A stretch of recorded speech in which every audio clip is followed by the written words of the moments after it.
Right? I think if you look back, no matter which party was in charge, you can go back 25 years and look at those bills. You'll see about the same number of bills filed. You'll see about the same amount of silliness. And no, I think when you hear things come to the floor of the House, it gets more serious. But just because some legislator in some area of Missouri filed a thing, I don't lose sleep over that. I don't know about everybody else, but my concern is that there seems to be this problem of the citizens deciding something and the legislation deciding that's not what we want. Yes. Thank you. A number of times in the past, I think it happened with puppy mills too, where voters were like, no, this is wrong. And then legislation went through going, we know what's wrong, but we're going to go ahead and let it slide. And now we're seeing it with Amendment 3. The people, especially of this district, voted to amend our Constitution to allow for a woman to have her choice, to keep doctors out of the whole situation, or not doctors, to let doctors and the woman decide and keep politicians out. And now these new bills and thoughts are coming up going, well, you didn't really understand what was written. So we're just gonna rewrite it for you, and then we're gonna toss some transgender nonsense into it. We decided this, I agree. and I don't understand why you're wasting time and well then they are. Get everybody else on board. I'm not. No, I can't. My wife is right there. She's lovely and wonderful. But even after 31 many years, we still disagree. If she and I can disagree, I think there's no way I can get 163 legislators from both parties to see the things the same way. But I'm talking about our district. I understand the vote of this district, and I will honor and respect the vote of this district. Sir, you voted, you sponsored the Save Missouri Babies Act. I did. Okay. How is that respecting the will of the voters? Let's remind folks, this is the eHarmony bill. That bill also has been withdrawn. It's been withdrawn, but you were a sponsor, sir. Well, I was a sponsor because I thought it was good for adoption. As we got in and heard more of the details of the bill, I don't like what I read at all, so I pulled it off because I'm not going to sponsor something that I don't agree with. So do you support women's right to choose to have an abortion? Should that be a decision between her and her doctor? The decision's already been, my opinion doesn't matter. The decision's already been made by Sir, the you're a voters. representative. Your opinion matters No, a it lot. doesn't. You vote. No, Okay, I don't well, vote. Let me be clear. Representative Allen, you received 8,992 votes. Stop interrupting. Amendment 3 received 11,000 votes I'm not going in to your district I'm not going specifically. to do this if you're going to interrupt me. No, well, You just interrupted. We were having a conversation. But, okay, well, 11,000 people voted yes for Amendment 3, and only 8,900 voted for you. So obviously your constituents care about this, so what are you going to do to protect it? I'm going to do the best I can for District 17. What exactly are you going to do to protect it? Because it's up for, it's up for debate right now. It's under attack right this second. So right this second, what are you going to do in Jefferson City next week to protect Amendment 3? We'll see what vote comes to the floor. Will you vote no on HJR 54? In its current form, yes. Thank you. So my point is here, let's have a civil conversation. Let's be respectful, right? You all voted for me. Most of you did anyway. But even if you didn't, I represent you. I did. Look, this district is half Democrat, half Republican. Actually, it's probably a little more independent than either one of those. But the fact of the matter is that I have to represent everybody. Democrats, Republicans, and Independents. Whether you voted for me or not, I'm going to go represent you the best I can. The only way I know how to do that is by staying out of the silly issues that are on the side, focusing on the things that matter to our district the most. That's what I'm trying to do. And that's why I'm here. I'm completely accessible. I'm open to you.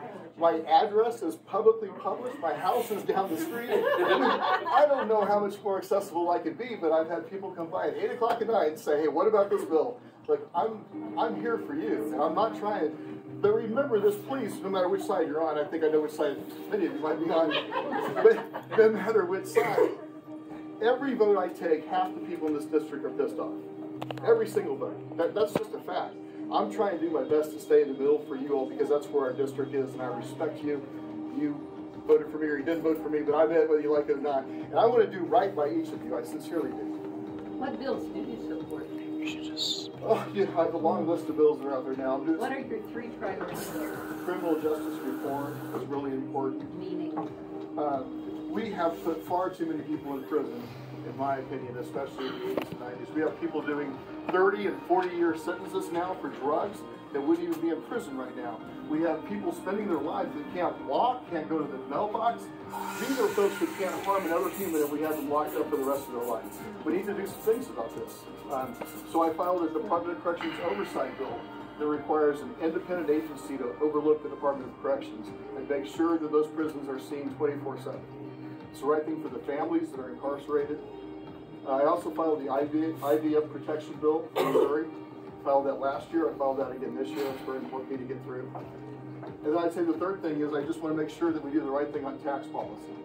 Where we can reduce taxes, I'm going to do that, but we have to be responsible in doing that and make sure that we're covering the bills in Missouri and our previous obligations. Mr. Allen, so I was learning about you and I was reading your bio online, and it says that you find the issues of children poverty and education very critical. You use the word critical.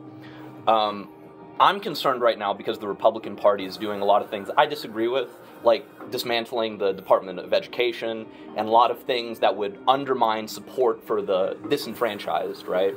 And it says in your bio that you do care about these issues. I just want to know, are you chasing issues that you believe in, or are you aligning yourself with the Republican Party instead of your own constituents? Well, I think if you ask anybody in the House of Representatives, they'll tell you I voted against the party plenty. I'm not voting for party politics. I'm sick and tired of Democrat, Republican crap.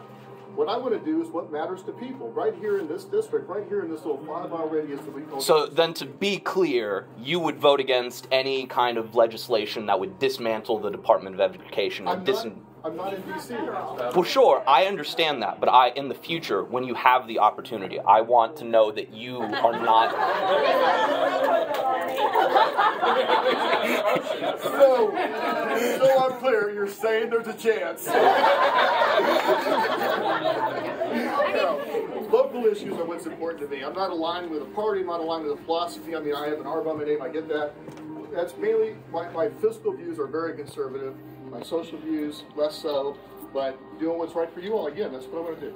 I guess just jumping on the Department of Education, we all know it's a federal thing, but if those issues trickle down into the states, are you going to do things to protect, student loans and making sure that the disenfranchised people, the people who can't have their parents just pay outright for them to attend universities, and the way that maybe the education system is affected at lower levels, are you going to be able to protect that? Are you going to fight for that and fight for the people who need those kinds of services, and how those services look within how you have control of them in the state? It depends. Do I think there's excess bloated DESE that we can realign and give the money directly to our public schools where they can do better with it than spend it on $200,000 a year administrators? Yeah. I think there's a lot of that crap that we could fix at the DESE level and give money back to our public schools. To be clear on public schools, I believe public schools need to be fully funded. I believe the transportation program needs to be fully funded. After that, there may be some room for school choice things and that kind of stuff, but first we got to worry about public schools and fund that. 727 as of right now looks like it's fully funded from last year, and that ought to tell you that we're willing to put our money where our mouth is in public education. So you're anti-voucher or pro-voucher? My personal belief is that there's room for vouchers. No, there's not. Okay. It's a total grid. Okay, money away from... Disagree. But I don't believe that we should be using tax dollars to do it. I'm okay with it. Oh, but that's what the Missouri Scholars is. It's a way to... Well, there's a big difference between that and using general revenue dollars, in my opinion. But still, with the Missouri... It's a tax credit. People have to pay for that.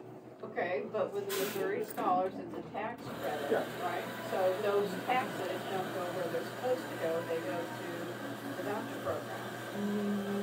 That's That's right. Well, should I add it? Don't think, well, can you explain to us how it works? Because I think many of us might not understand. Josh, would you mind? Yeah. I have, this is Representative Josh Hurlbert. He's up from the Smithville area.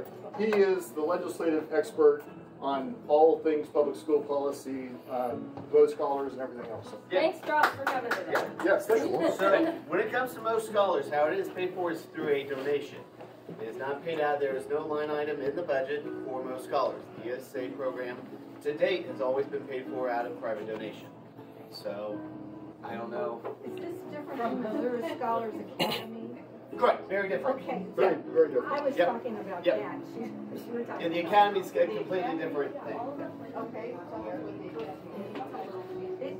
It comes from, or it did, because my son was in it 20 years ago, and it was part of the stuff from the gambling, from the casinos, Correct. and the money. It's more of a leadership academy, is my understanding Yeah. of it.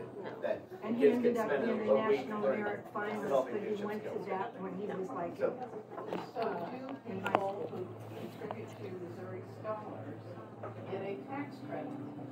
they do, just like they do if they were to donate to a food bank or to Pregnancy Resource Center or to build a child care center on their campus. I mean, any of those things are all, tax credit based donations as well. You raised crisis pregnancy centers. Do you support, sir, the bill that will increase the tax credit from 70% to 100% tax credit? I haven't gone through that, I'm sorry. So what it does, let's just be clear, it's a 100% tax credit. So right now there's a 70% tax credit that these donations to crisis pregnancy centers offset your income tax liability, right? And then now there's a bill to propose to increase that to 100%.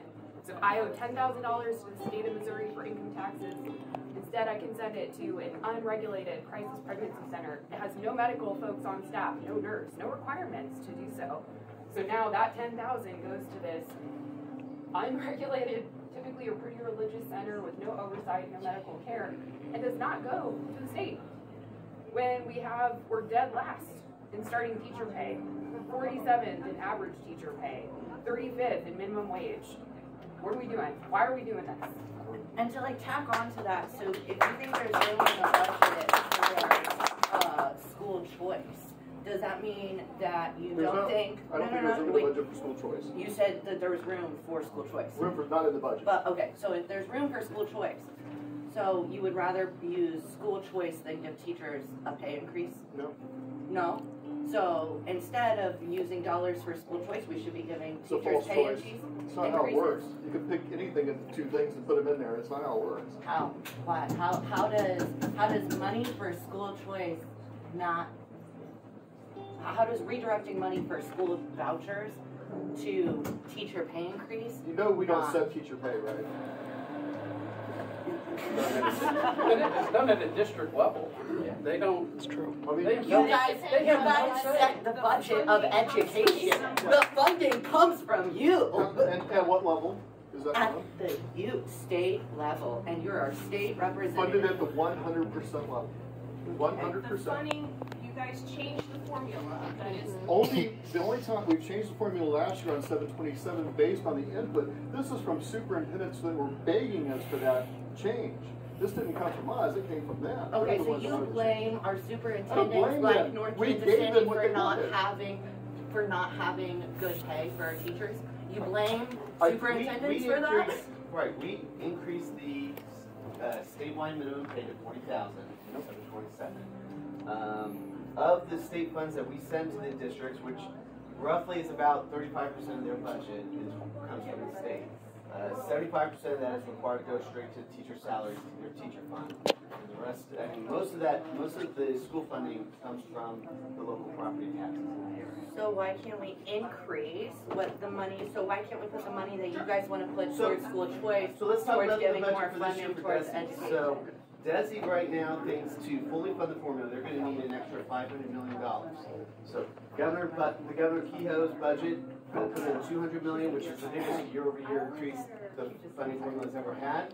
We're trying to figure out how to get from that initial 200 in his budget all the way up to fully funded. Because I mean, like Bill, even I wanted fully fund the foundation formula. We made that promise in 727 to do that, and I intend to keep it in the budget as well. Kehoe's budget also, I believe, That's earmarks like $80 million for school choice. Why? 50 million. So it's Is it 50, 50 50. now? Yeah. Why are you saying that there's the taxes? Why are we paying taxes for school choice? You have rural districts that aren't they going to 4 days a week. because they're not fully funded. Why are we not? They went 4-day week because they looked at it as an incentive to try and keep teachers. That they were going to, I represent Lathrop, which was the second school district in the state to go to 4-day. And the reason they did it was to have a schedule that was consistent, that they always skip Monday, so they don't miss any holidays, and put all their in-service days on Monday, so they have longer school days Tuesday through Friday. And in doing so, they actually saw their teacher rollover, the loss of teachers actually go down. They actually stabilized their force that way because they were able to keep the teacher pay the same, but work fewer days. That was the result of it. That wasn't the reason. Yeah. No, that was absolutely. That was the result. Talk to the folks in Lathrop. That's absolutely the reason. So you have more, or? I thought it was also because of the bus routes and the amount of money they saved from running 4 days a week versus 5, which I thought was some of the incentive. But I'm not Yeah, some of that was in there since then. For the past 3 years, we fully funded transportation out of the state as well, and that was in the governor's proposed budget as well. That we continue to do fully funded transportation, so we would meet our obligations with the state on that. But I appreciate the state letting them decide.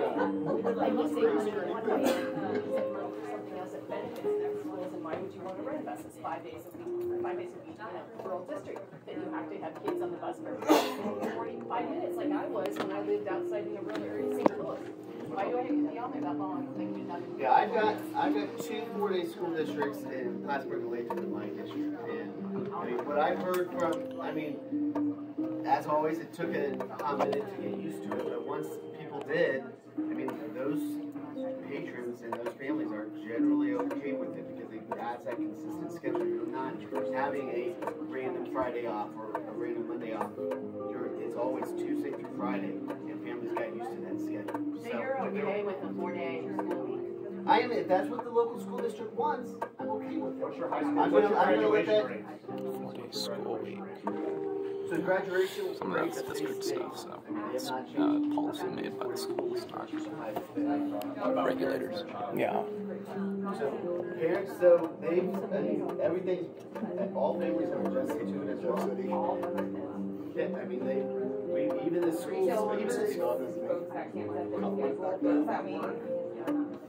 yeah, the families have gotten used to it, and it's been a positive experience for these families that have gone 4 days. So maybe that's different in an urban locality like Independence when they chose to go 4 days. I know that caused a lot of issues with the legislature last year when they went 4 days.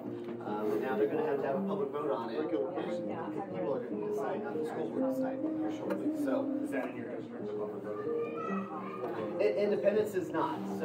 So Independence, Lathrop and Plattsburgh they do not have to have a public vote because they've had it long enough and they were grandfathered in. Independence, when we passed 727, was not included in any grandfather clause because the representatives for Independence wanted that public vote to happen. So we made it happen. Going to school for 4 days versus 5 days, that good for our kids' brains. Should they be going to school 5 days a week? Personally, I homeschool my kids and they learn at home 5 days a week. So I'm not trust the public health. But I'm also not going. I'm not going to. Wait, you homeschool your kids? Make that decision. But wait, you help legislate the school. You know about all these rules, and you're in support of the 4-day week and people going to public school. I'm in support of letting the school districts have that choice. But you personally don't have your kids in public school. No. All right. You were next, sir. I'm sorry. You had a long time. Thank you. That's okay. I had 2 things. One, you spoke on earlier criminal justice reform. There is a bill in the House currently for the clean slate right now we have approximately 9 million people living in the state of Missouri. Right around 3 million of those people have criminal records.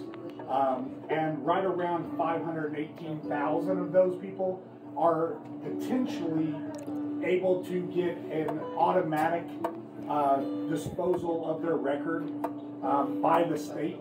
But currently we don't do that, right?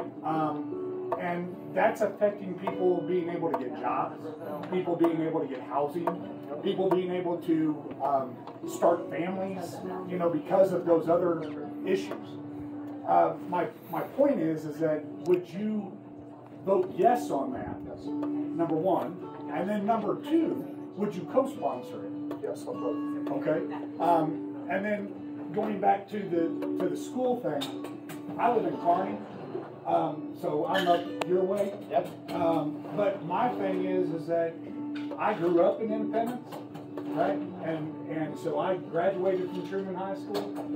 I'm a new to the Northland in that aspect. But what I will say is this: 5-day school weeks are better for kids, number one, and number two, it's better for families because if your kid is going to school, you don't have to pay daycare. You don't have to pay before school or after school care. You don't have to worry about where your kid is when you're trying to go to work Monday through Friday, right? Now, not everybody's schedule is Monday through Friday. I work at the Ford plant. We have 3 schedules, right? We have a days, we have a nights, and we have a weekend, right? So my folks down there, I represent 9,000 people down there. 9,000 Northlanders and Southlanders and Kansas people and Ray County and Clinton County. I got 9,000 people there and their families. You guys have to understand, and I'm not just talking about you guys, I'm talking about the entire state of House of Representatives and the Senate has to understand that on the front of that building down there is some words written in Latin. And it says, the will of the people will be the supreme law. Right? Not what you guys believe should be the will of the people. And I appreciate what you said earlier, that you're trying to stay in the middle, right? I appreciate it because I do believe that we've gotten too polarized. But at the same time, I use the example of a football field. And in between the hash marks is about where 90% of the people stay, right? And 5% are way over here in the crazy side, and 5% are way over here in the crazy side.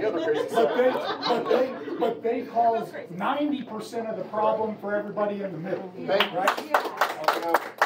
But what I have to then say is this. You guys have to come together, and not only in these types of situations, where there's a mixed group of individuals, but you have to come in with eyes open and ears open and understand that everybody's not going to agree, and that's okay. We can agree to disagree, but we have to do it in a manner in which everybody feels heard, and then when you know what your legislative district has voted, and whether it be Amendment 3 with abortion, or Prop A with the minimum wage and sick days. Those things passed abundantly clear throughout the state. And so you guys, as our House of Representative members, should be voting in the way that your district voted. Not by your own personal matters, not by what's going on because you have a gentleman here that was a business owner or whatever, but because the people of your district, that's what they said. They said, we want this passed, and you can't stop it. You can't say that's not a good Sorry. I'd actually like to jump off from that just a little bit. To be clear, I totally agree. Thank you for those words. You're absolutely right. I totally agree with you. It's about this district. It's not about party. It's not about how much I can influence the rest of them. I don't know, but for this district, I hear you. I do want to talk a little bit more about that. because When the vote comes, I just expect from yours to say what you just said. It will. That's all I ask. But if you look back a couple of years, you have the track record. You can see the votes against the party. You can see the votes in favor. You can see what's happening. I agree with that. I acknowledge that you care a lot about this district and about the policies that will affect this district and the people. Thank you. On the federal level, though, the Trump tariffs, the 25% on everything that could ruin the economy, could drastically affect the people in this district. And I acknowledge that you may not have control of the people who vote on those kinds of issues, but I want to have faith that you will push back against your fellow Republicans against these issues that could negatively affect the people in this district, even if the policies are federal policies. I would just like to hear you acknowledge you would push back against even Donald Trump himself. Against you.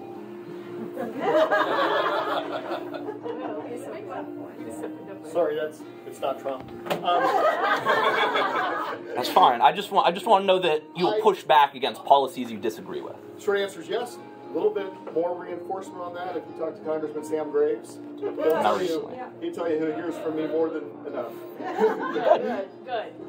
That's what I like to hear. I've been working on SB 66 and HB 1200. Those are bills to ban child marriage. We worked on that legislation last year, and it was held up in the House because there were approximately 20 Republicans who didn't want to vote on that legislation in a election year. I'm just trying to figure out if you support that legislation, if it's going to move forward this year. I hope so. It needs to. Yeah. Will you, Representative? You're actually my representative. Will you be supporting that legislation? My biggest, I would like to see a military exception carved out, but other than that, What? Explain, please. There's actually somebody Military. I don't know what's talking about. I missed the comment. Sure. But no, as a survivor of child marriage, I can tell you that there should be no exception whatsoever. Okay. In fact, the federal government has recently allowed my abuser to move within 15 minutes of my home. So apparently what we do doesn't matter. We can never escape it, never in our entire lives. We can never get away from it. So we encourage you guys to support that legislation. Why? I think that will pass. I don't know about your assessment on the House last year. We passed a lot of bills, but almost all of them died in the Senate. That's not true. That's not true this year. The Senate is acting This like... bill made it to the House. It was held up by the House. They're managing to act really well, so, yes, sir. So I know that Kehoe has put some That was a crazy statement. The House acted for really well. more police presence, and I will say in the Northland, we really never had near the crime that we are currently experiencing in the Northland, and I know some of this is a little bit of a city problem and that. But what is happening, I guess, with that money? When will that be distributed, and when can we hopefully see more police presence in the Northland? I don't know the answer. Do you know, Josh? Just for the... It was about the funding with Kansas City and the police department and when we might see results. Right, so that's already been, that's already, since the constitutional amendment passed, KCMOs now got to meet at 25% that they have been historically doing. So that part's already through on the books that way. So that's part of the city budget moving forward. And then another question on the schools. So if we do get more funding to the schools because it gets pushed down to the state level, what effects do you think that will have? What would be your guys' plan as far as how will that money be dispersed, and what do you think the results of that will be from a test score standpoint and the short answer is who knows is the honest answer. The truth is, though, I think block grants to the states would do a tremendous amount for a state like Missouri. This could elevate our funding. This could save on property taxes. This could do a lot of things. This could be millions or hundreds of millions. It could be $1 billion or more dollars that we can put directly into the schools. Now my only hesitation is how does this fit in with DESE? So I don't know that part of it. Who would administer that if there's no Department of Education? DESE? Yeah. I mean, out of Washington, who would administer? But we wouldn't need it. It would just be a block grant. Well, where would it would be like the federal government writing us a check, and we say thank you for your check. That's my question. Who in the federal government would do that if there's no Department of Education? The agencies, all the agencies have ways to get the federal Our down. agencies are being decimated. The Treasury Department writes all the checks right now. Yeah, Wait, where's DESE getting its funding from? Where is DESE's money coming from? They get about $10 billion out of state funds that we appropriate each year in House Bill 2. Don't gloss over that number. Did you hear the number? 10 billion. That's great. With a B. The federal government is much richer than the state government, and it makes Wait, sense. wait. And I would like a lot of the state wealth going to other places. I think it's a good idea to have wealth coming from the federal government to fund schools, which is why I would say destroying the Department of Education is a bad idea. Well, and my concern as a mom of two on 504s and an IEP, like, I'm scared that, I know you have no control over the department, all the craziness in Washington. I understand you don't have control. I get that. But you do have a little control, both of you, over how schools can use the money that they are getting from the state. And I am scared to death my kids are going to lose their resources in order to be able to manage themselves in the classroom. I'm one of the lucky ones who, we're real good middle class. Like, I can afford the extra therapists, I can afford the extra speech therapy and all of that, but I mean, a lot of the kids out there can't. And I'm worried about those kids slipping through the cracks and then ending up being a crime problem because they were never able to learn what they needed to be able to function in life. So instead of, getting the education and the support they need in the school system, they end up getting arrested. My other concern is, COVID was horrible, don't get me wrong. But one of the upsides was when they were back at school, all of them ate. I had a police officer, the sweet retired detective is our crosswalk guard, and he commented once, why are these kids showing up so early to school? And I said, for breakfast, they can eat. Monday through Friday, sometimes for some of these kids, that's the only food they get is breakfast and lunch. Is there no way to make that happen for them nonstop? Just if you feed a kid, he's going to be able to pay attention better in class. I mean, hard to think about 2 + 2 when you're thinking about being hungry. There is nobody in the legislation that wants to take money away from that stuff. And I wanted to be clear about something on 7. If you don't know about 727, you keep hearing this number. It was the largest increase to Missouri public school funding in the history of Missouri. It was massive. One of the largest bills I think we've ever voted on. 727, before I would vote on it, Josh and several other folks too, we were concerned about the out-year funding of that. It's so big, it's so massive, that how do we make sure we do that? And so we had every future budget chair that we think might be a budget chair, not swear, but promise us that their intent is to fully fund that. And it's happening this year. So I think you'll only see more. And if we can get some DESE reforms, and we can get some block grant money from the federal government, we can do a much better job. Yes, sir, you've been waiting a long time. Thank you for your patience. Going back to your issue with crime in the Northland, I'm a first responder for KC, and well, thank you. No. Thank you. But why aren't we attacking the root of the problem, which is education, which is like a livable wage? $15, you need a minimum wage that is a livable standard. Otherwise, you're just going to push these people towards more crime. So there's no reason. The people of Missouri already voted for a $15 minimum wage for sick leave so that they can actually go home and take care of their kids. Why are we trying to undo this? I know you as a small business owner, it can hurt you, because you have to raise prices. We're good with it. Okay. Well, I work with guys that own small businesses, and they do. They have to pay a little bit more, and they have to raise their prices, which in turn hurts everybody. But when you're raising the minimum wage, you're keeping people off of welfare and having to do Medicaid, Medicare, where it's easier for them to not have to work because they won't have to pay the taxes than actually pay them a livable wage. You're just driving people towards crime if you're not giving them the social services. So, do you back what Missouri already said and voted for a livable wage. Yeah, absolutely. Like I said, I represent you guys, not me. And you voted on this. I'm clear on where you are. So yes.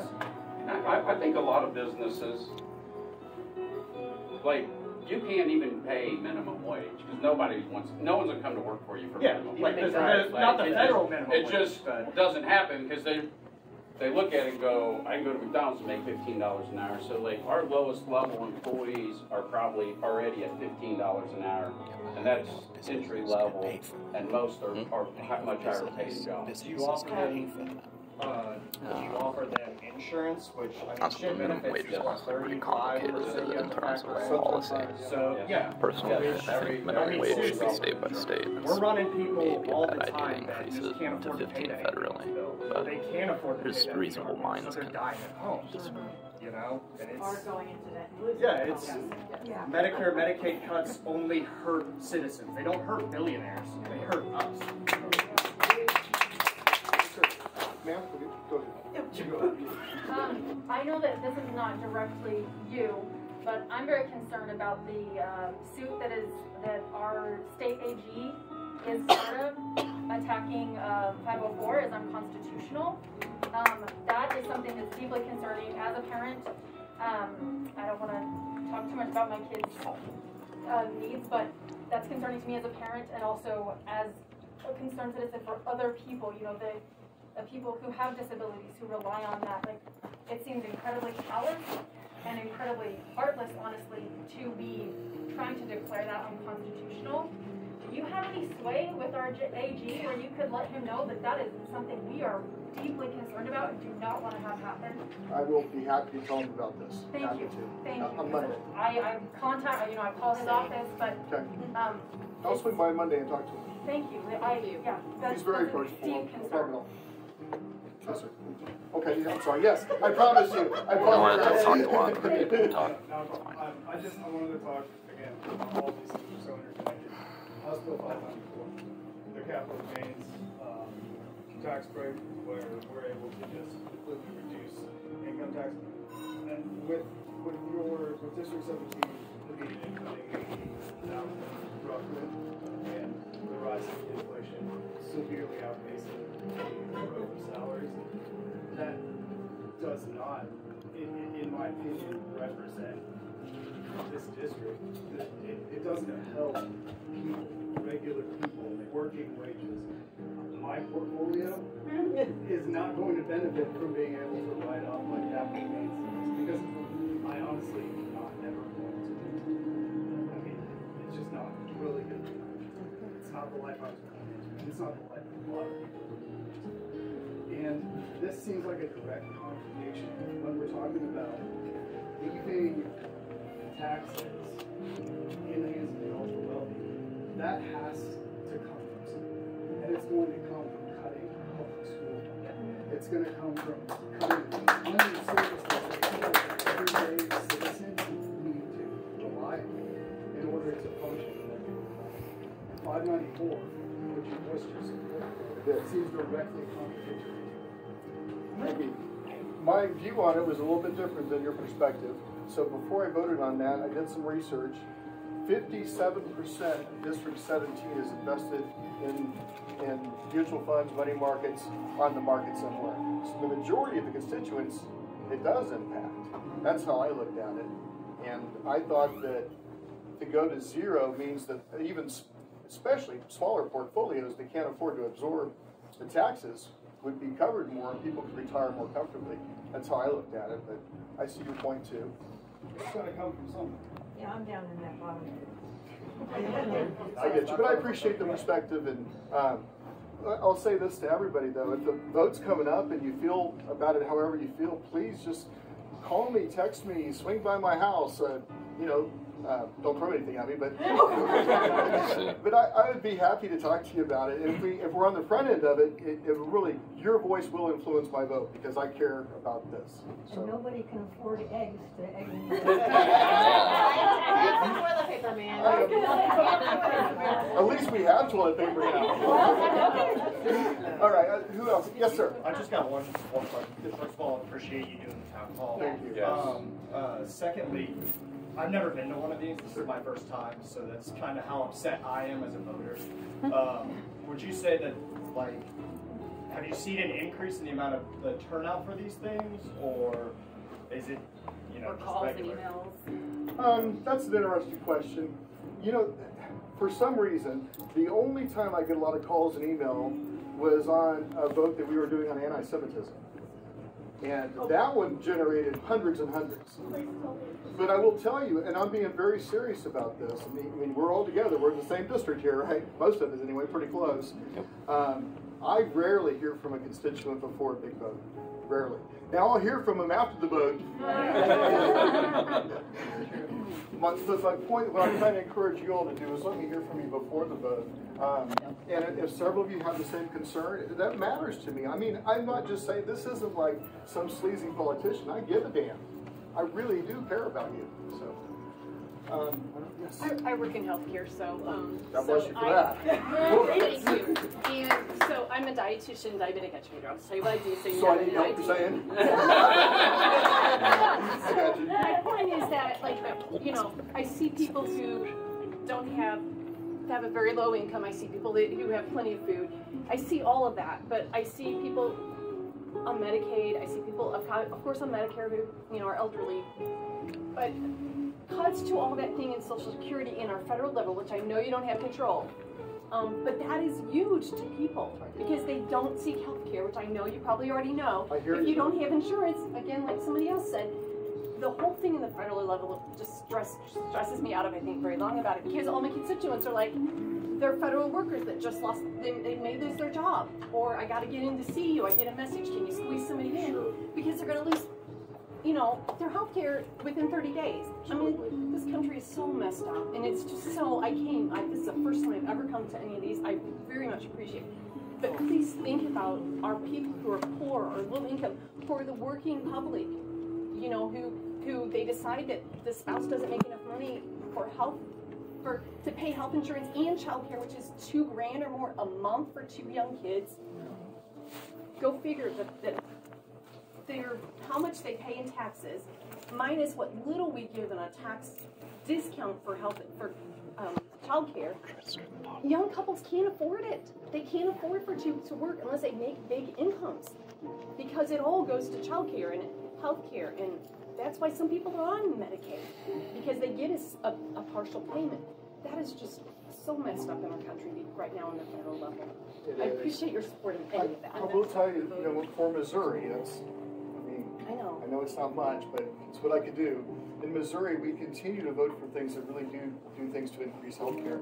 Last year, we voted, for example, and I didn't even know this, but on breast exams, if you need a follow-up diagnostic exam, that was costing women incredible amounts of money. So I voted for no-cost diagnostic mammograms so we can do the right thing. That's just one tiny example, but there's a ton of those things that we keep trying to do. Now, for the person that brought up, somebody's going to pay for it somewhere. Yep, it's going to raise premiums. There's just no doubt about it. But it's the right thing to do, and I just want to tell you that from a bipartisan perspective, we're focused on that. Well, and even this week we voted to include cochlear implants as part of Medicaid as well. Yes, cochlear implants, yes. To kind of tag on, you know, the fact that the only reason I'm a stay-at-home mom is because my husband basically gets 2 incomes. For a while, I was the breadwinner as a daycare person. The only reason I could, my father asked, you've got a bachelor's in psychology, go back to work for Truman. All of my paycheck would have gone to child care. You know, so I'm working a $9.25 an hour job and losing $2 a day on that because my kid has to come with me. And they can't supply child care for free at the child care place. So it's just a vicious cycle. It's, you know, people can't live the American dream right now because everything's too costly. And then the kids are hitting the streets because there's nobody home to make sure that they're okay. And I understand you can't do anything federally, but I mean, is there more, there's some influence, and making childcare more affordable, giving childcare workers better pay, since they're the ones who are taking care of the kids so that the parents can go. I mean, we needed prop pay because the places I work for, they're not going to pay you $15 an hour unless they're told they have to. Prop pay is a help, but to your point, there's more focus. Last year, legislature, the year before a little bit, last year more, this year much more focus on childcare. How we can make it more accessible, what things we can do to generate more startups, more interest in childcare services. Governor Kehoe's really focused on that. That's like number 1 or 2 on his list, so you'll see more and more focus on it with the budget this year. That's a question, I'm sorry. He's been standing over there with his I'm sorry. Yeah. Let's do you. Yeah, that's right. Okay. I apologize. You represent yourself as Republican. Can you make a statement about what you believe you're representing as a Republican? What does that mean to you, and what do you think that R next to your name means to us? Like, what does that say to us that you're a Republican? Can you just make a personal statement about that? I'd love to, and I really appreciate the opportunity. Because if you're making, this is my opinion, so you can throw things at me later. If you're voting on a D or R, you're making a decision based on the wrong thing. What the R means is that I'm fiscally conservative. Now, what my heart says is right in front of you today. You can look at me, and you're judging me. I know you are. Yes. You can decide how much I care, how passionate I am, all those things. But I can tell you, I gave up an awful lot to do this job because I wanted to represent you. And that's not. I know it sounds like BS, but it's not. I really care. What is that? But I want an answer compared to a Democrat. You're a Republican. What does that mean to you? I don't know. I don't know. Well, can you try to describe to us? Here's what you get with me, right? Here's what you get with me. You get somebody that understands this is a bipartisan district, and it shouldn't be run by an R or a D. It ought to be run by you who make the votes. Now, whether you particularly voted for me or not, this district voted for me in much bigger numbers this time. So what I'm doing is trying to represent you. And again, if you're making a decision based on a human being that has an initial by their name with an R or D, that's the wrong focus in my opinion. It's not R or D, it's District 17, and do I care about you, yes or no? Okay. But why did you file as a Republican? Why did you decide to file? Because I'm fiscally conservative. Yeah. I'm fiscally conservative. I want to balance the budget. I don't believe in overspending. I believe in trying to spend your tax money just like I would my own money. And that means I'm not just wasting money on things. I'm trying to do the bare minimum that we need. The problem I see with that is that the party has moved so far away from conservatism and more towards social. Disagree? I disagree. Here's why. You might be looking at the federal level when you say that. You might be looking at what You represent a part of the federal level too. Let's be clear. You have state only, though. State only. State only. No, but you are a representative of the party. You take. That's not true. I take no allegiance to a party. My oath was to the Constitution of Missouri, not to a party. I don't understand the focus on parties. So why not be independent? Well, there's no money in independent. I can't get elected as an independent. That's right? That's a problem. I'm telling you the truth. Yeah. You want somebody to tell you the truth? That's the damn truth. Yeah. If you all want to get together and help fund me, that's fair. It's going to cost us red and blue version. But we could do it together, and I'd run it as an independent if I could, because I believe most of us are in the middle, and that's where I want to be. Right. But no, I just disagree that I represent. If you're an R or a D, you represent everything that party stands for? I hope not. There's a real issue now. Because if that's a D... My question is non-controversial. That's her You said you would like to get calls before the bills come out. I appreciate the newsletter that you sent out. Usually that's after things come out. Yeah. How do you recommend that we keep track of bills that come up, and do you think you can send out a newsletter telling us what is coming up so that we know what issues to keep an eye on? Great question. That's a good one. Great question. The short answer, there's, like I said, 1,600 or 1,700 bills. I don't know which ones are coming to the floor when. And nobody knows. That's controlled like the week over, a few days before.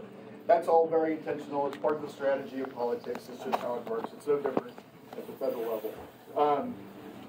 what I'd like to do, if you have time after this, I'd like to just sit down and show you on the website where you can check and see that, because they've made it pretty easy that you can see the things that are coming up in committees.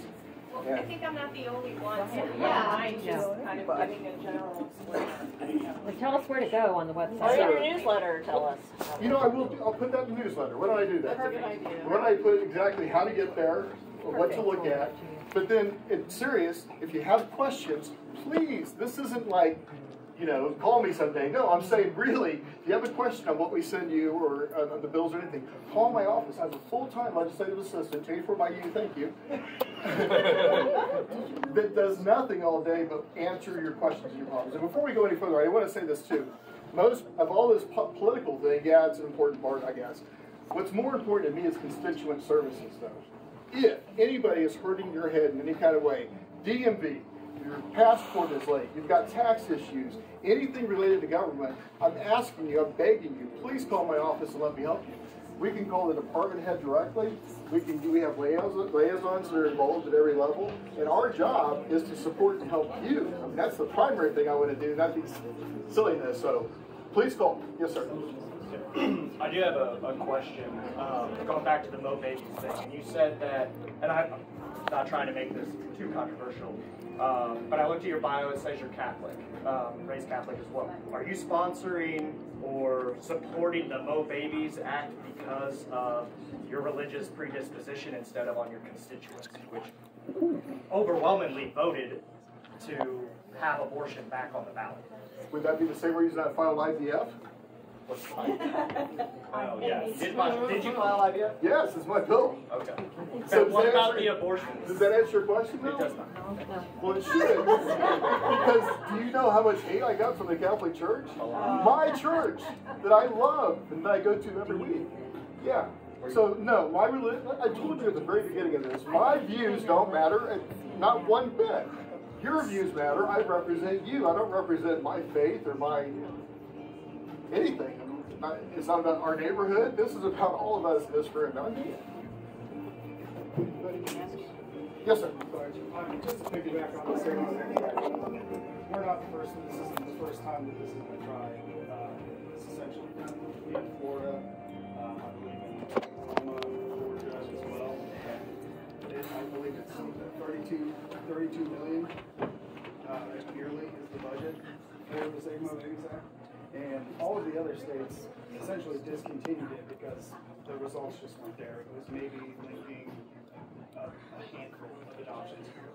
So a handful of adoptions that were successfully enacted for a $32 million yearly spend doesn't seem, I mean, there's, like I said, it's been done before.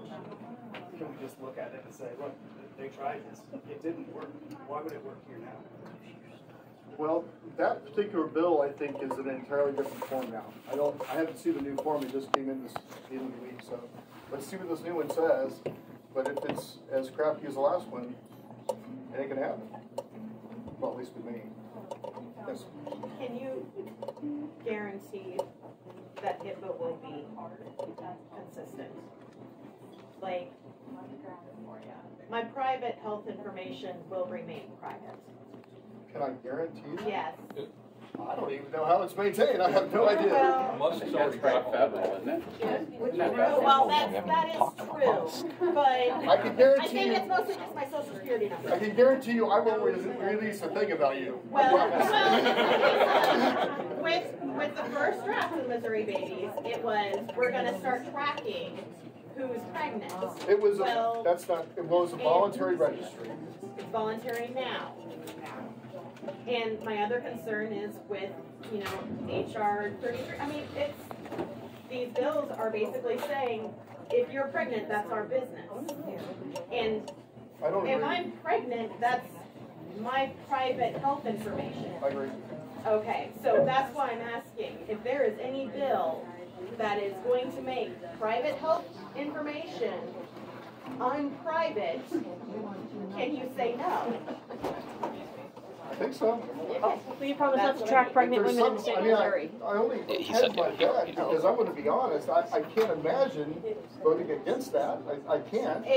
But I see legislation that's changed my mind. Exactly. Well, and the legislation is talking about, well, you need if you're raped, then you need to bring in a police report. I don't like that. Well, I'm sorry. Again, my private health information, along with the fact that like 63% of women don't even go to anyone after they've been raped. So I agree. I'm just the That's little why gal who made it was like, well, I talked to an officer, and I'm like, I talked to a detective. If you go to a detective and say I've been raped, they're going to investigate, whether you want them to or not. Not just to get a piece of paper that says I can have an abortion. The more I looked at that bill, the more I didn't like it. And Good. Thank you. What? My wife? Hold on. Sorry. Yeah.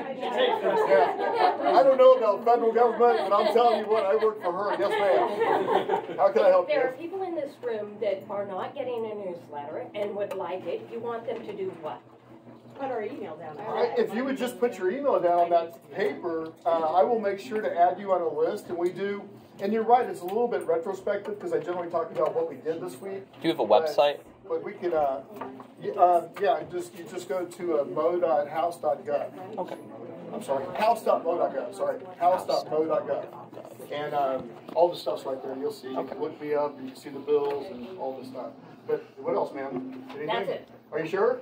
For now. All right. That's the one I was worried about right there. Yes, ma'am. It's way out there, but all Okay. these things were so much more important. I'm 77.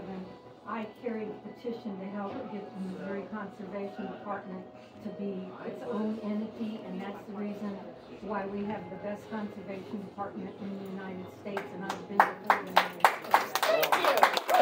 But every time we turn around, some of the people are sneaking in and trying to make this be part of the park department, or they're trying to sabotage that, and just like some of these other things where we vote, Missouri, no matter what they snow us with so far, whenever it shows up, people have been able to see through it.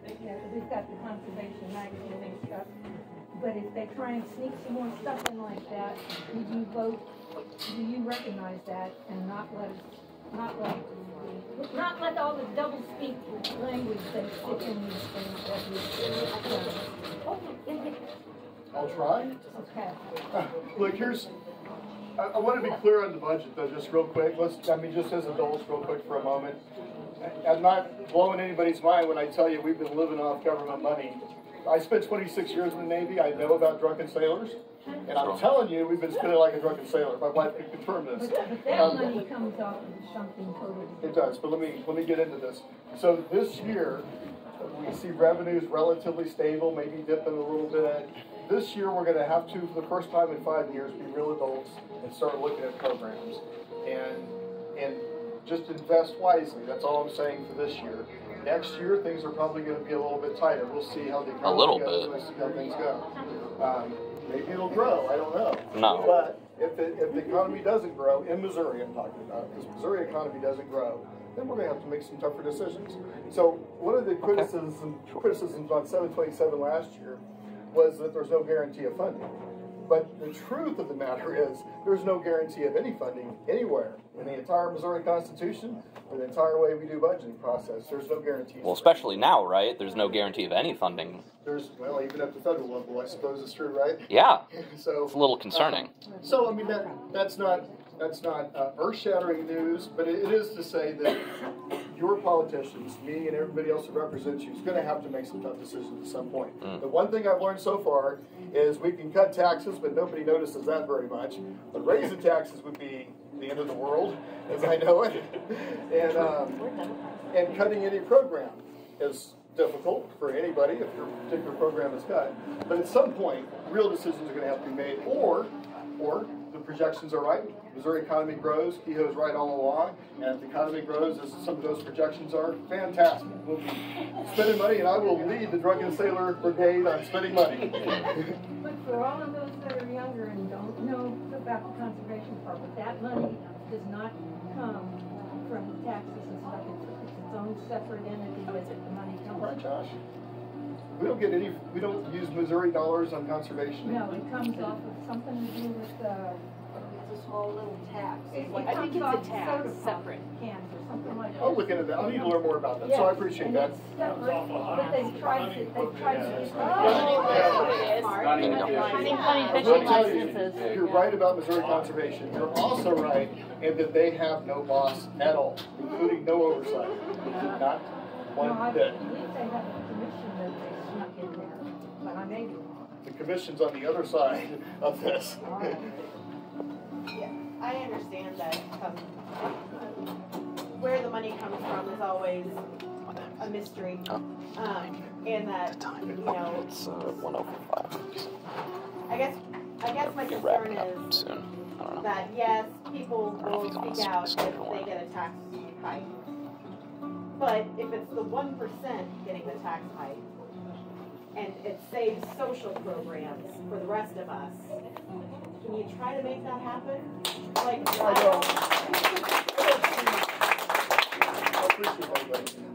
I don't see that happening in Missouri, but if that came forward like that. If you thought it was a really good idea, would you push for it? Would you push back against your fellow representatives and advocate for it? Yeah, to be clear, if I don't like the bill, I'm pushing back. I mean, it's not party. But if we all, as the constituents, agree it's a good idea, and we tell you that we believe it's a good idea, I'm all in. Okay. No matter what I do. And you'd push back against your other representatives? I'm pushing back against folks. You won't find anybody doing this more than in the entire 163 representatives. I dare you to find anybody that pushes back more than I do. I dare you. I like to hear that. We're going to have to wrap this up, folks. So one question is, I've contacted they just happen to be Republican senators in the U.S. Congress in D.C. Good. And pretty much Who is that? Is that Sam? That's Sam Graves, and that's and Josh Hawley and Eric Schmidt. And of course, I've pretty much gotten form letters back. Okay, you and I actually went to one office and talked to them. Good. I mean, but it just goes up one ear and out the other. Do you have any suggestions? If Yes. we don't like what's going on, what can we do? Because I hear emails are not that great. Who's best to call for a senator or a representative? Yeah, he's down in Christian County now. He's got his house. Well, I mean, obviously you can stop by their offices. They've got offices here in the Casey area. I know Sam Graves and Eric Schmidt are up by the Casey Airport, have their offices. Holly, I can't remember where his Kansas City office is. I've been gerrymandered out of Graves 3 times now in the last 10 years. Okay. They just kept, and I moved from one house a mile away just so I could get Graves, and the next year I stuck at the right zip code so I can call him, but I'm not really. Josh worked for Sam for a decade, and he knows the inside workings of DC better than anybody around here. So, I would say call the offices, and if a direct conversation is always better than an email or a conversation. A direct conversation with somebody in that office is way better. Yes, sir. I know you're getting ready to be done, but I did want to ask this too.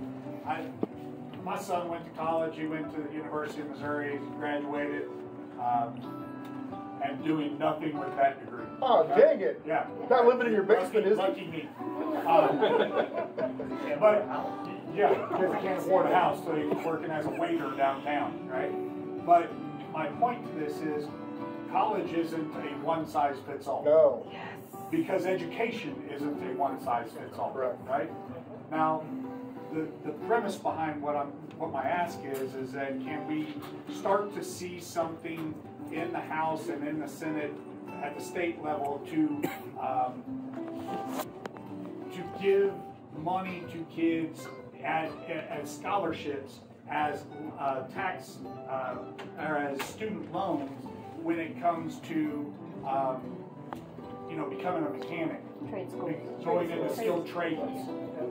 Because look, we all understand capitalism. We all understand when there's a high demand and low amount of people that can do that, the price goes up because of what it is, right? Well, there's 30,000 jobs in the state of Missouri right now that are needed in skilled trades, building houses, carpentry, drywall finishers, painters, pipe fitters, HVAC, car mechanics. But when you try to go to one of those schools, they want to charge just like you go into the University of Missouri, right? And then you can't those kids can't get those jobs even though that they want those jobs and are blue collar minded, grew up blue collar. I did, and I'm working down there at that plant, at the Ford plant. But not everybody can go do that work, right? Just like I couldn't be an HVAC guy. Why? Because I don't have the education, right? But we need to invest in that. Yes. I was a union electrician for 12 years. I totally agree with that. They just built a beautiful career center over in Platte County that's brand new. That, I mean, you ought to seriously. I have been over there. That is, and I do agree that we need more of those. But it's also not fully funded, right? In the sense that the kids could go over there and learn that trade without becoming financially burdened by student loans, by, just like kids going into college. It's the same principle. If you come out of college and you can only get a job paying $30,000, but you got $100,000 in student debt, and the interest rate is at 9.5%. Why do I know those numbers? Because I got a kid. and why do I know those numbers? Because now the student debt, those kids can't get that loan without their parents co-signing on that loan, and now I'm on the hook for that, on top of him, right? And you, anybody that's got kids in this room that their kids are going to college are facing the same thing. So then what does that do? It's that trickle down effect, right? Then it affects me being able to go buy a new home, go buy a new car, go do anything, remodeling, whatever I want to do at my home, because I'm still making sure that payment's being paid every month, right? Because he can't get a job doing the degree work that he got his degree in. Yeah. Three things to say on that. On the first one, you're seeing two things are happening at the same time. On one hand, higher ed enrollment is dropping off a cliff. We call it the enrollment cliff. We estimate that in the state of Missouri, about 50% excess capacity at our state universities compared to what we need in 5 to 10 years. What does that mean? That means I don't know what it means. It's a lot. At the same time, we're pushing a lot more people into trade. So we just voted last week to allow A+ program to pay for trade schools and trade events like that. You're seeing a lot more focus on investing in the trade schools and in trying to push the people that want to go that way there. And then in the longer term, I would say you're going to see higher ed, and I say this as a former vice chancellor, higher ed's going to be 2 years, 4 years, 6 years, 10 years. It doesn't work for anybody anymore. So what you're going to see, I think, I'm looking into the future 5 or 6 or 7 years, but I think what you're going to see is maybe a 3 to 6 month hit on education, then into the workforce. Back for a brief time, a month or two, in advancing your skills and education, and then back to the workforce. I think that's what you're going to see. And we're even looking at some possibilities to do that with teachers. You think about teachers that come out of Mizzou with $250,000 in debt, and they're going into a minimum $40,000 a year job. Numbers don't match on that. So we're all aware, we're trying to do a lot more, but I want to prepare you to know that in higher ed, there's a huge cliff coming, and they're going to see all the things begin to change. The pendulum always swings, and it almost always swings too far. So all right, we've got a meeting with Sheriff Aiken here shortly, so this really needs to be our last question. Okay. Last one? I was just going to piggyback on that and just express how important that statement is. My job specifically is to work with hiring CDL drivers. I work for a company that has the largest audience of CDL drivers in the world. Wow. We probably have every single CDL driver in our database, and we're slowly watching that database age and age and age as people retire, people leave trucking, and at some point, we're not going to have truck drivers to get our goods around. I think it's a very small percentage of truckers that we actually have to lose for our entire supply system to crumble. I want to say it's 5% or something, and our entire supply system just crumbles. So we need to be doing our best to encourage people to go into those career paths, such as CDL truck driving and things like that, because those are really good careers for people, but they also come with a lot of things that affect them. But again, I'm glad to hear that passed, because I believe that bill supported CDL programs specifically through that program, but just putting it on the radar, that's a very small percentage, and we watch that system age every day. We get drivers to say no longer driving, no longer driving, no longer driving. It's really scary to watch happen in real time. And just to be clear, you have a few vacancies, is that right? Just saying, if they decide not to vote for me again, I'm going to do something. I don't have the vacancies, but I can refer you to the people who do. It was a pleasure. Thank you all very much. God bless you. Thank you. If you need to give me your email so you get newsletters, please let me know.